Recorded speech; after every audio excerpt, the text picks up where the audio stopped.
Taxi driver gave a free ride to a disabled person, and within an hour, his life completely changed. Vagus, a taxi driver in New York, had been working long hours to support his sick mother, who needed surgery, and his wife, who was expecting twins. It wasn't easy, but he kept going. One day, as he waited near a bus stop during rush hour, Vagus noticed a man sitting on a bench nearby. The man, clearly struggling with prosthetic legs and crutches, seemed to be in pain and looked exhausted. Vagus approached him and offered a free ride. The man, who introduced himself as Frank, hesitated at first, but eventually accepted. When they arrived at Frank's house, he asked Vagus to wait a few minutes. He returned with an envelope and handed it to Vagus. When Vagus opened it, he burst into tears. There was a large amount of money inside.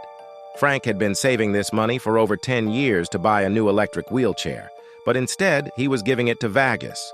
Vagus learned more about Frank's story. Frank was a former Marine who had lost both his legs in combat. The injury had changed his life drastically, leaving him in a wheelchair most of the time. Frank's wheelchair had been broken for over a week, and walking on his prosthetic legs caused him severe pain, but he had no other choice. Vagus was overwhelmed and immediately tried to refuse.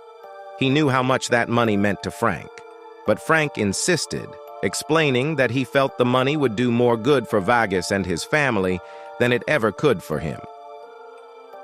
Vagus didn't know what to say. Here was a man who had lost so much, offering him what little he had simply because he wanted to help.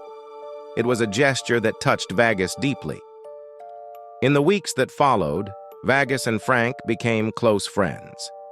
Vagus and his family started visiting Frank regularly, and Vagus helped him with errands whenever he could. Frank never got the electric wheelchair he had saved for, but in Vagus, he found something far more valuable: a loyal friend who would be there for him no matter what.